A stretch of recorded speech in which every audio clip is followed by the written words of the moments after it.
Do you know this story in America's history? Well, after America's revolution, France had a revolution. But where our founders had repeated references to faith, France turned away from Christian faith. After George Washington's 2 terms in office, John Adams was elected the 2nd president of the United States. The situation in France had changed. There was a French Revolution and an atheistic reign of terror. In Paris, Robespierre headed up the Committee of Public Safety, which accused, arrested, and then beheaded 40,000 of the businessmen, the wealthy, the royalty, including King Louis XVI and Marie Antoinette. All churches were closed and religious monuments destroyed. Graves were desecrated. Crosses were forbidden. Public and private worship was outlawed, and Christian education outlawed. Priests and ministers and those who harbored them were executed on sight, all in an intentional campaign to de-Christianize French society, replacing it with a civic religion of state worship. Hundreds of thousands were killed throughout France, especially in the religious area called the Vendée.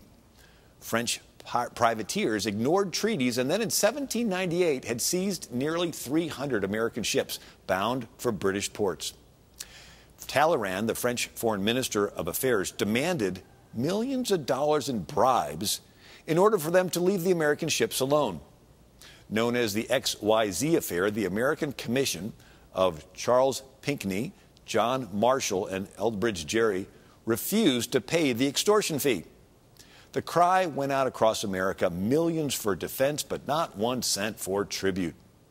As America and France came close to war, President John Adams asked George Washington, now retired at Mount Vernon, to again be the commander of the American Army. Washington agreed, writing on July 13, 1798, "Satisfied you have exhausted to the last drop the cup of reconciliation, we can, with pure hearts, appeal to heaven for the justice of our cause, and may confidently trust the final result to that kind providence who has heretofore and so often signally favored the people of these United States. Feeling how incumbent it is upon every person to contribute at all times to his country's welfare, and especially in a moment like the present, when everything we hold dear and sacred is so seriously threatened, I have finally determined to accept the commission of Commander-in-Chief."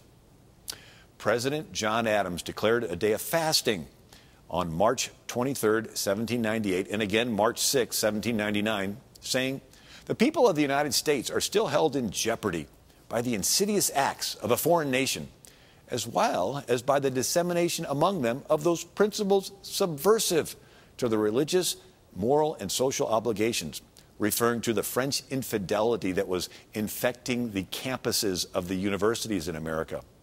John Adams went on to say, "I hereby recommend a day of solemn humiliation and fasting and prayer, that the citizens call to mind our numerous offenses against the Most High God, confess them before Him with the sincerest penitence, implore His pardoning mercy through the great Mediator and Redeemer for our past transgressions, and that through the grace of His Holy Spirit we may be disposed and enabled to yield a more suitable obedience to His righteous requisition.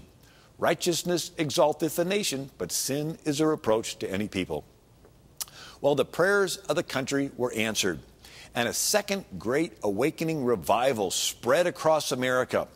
And there were universities being formed, and hospitals and medical clinics, and a missionary movement that went from Hawaii to Burma, and all kinds of American Bible Society, American Tract Society, and different denominations being started.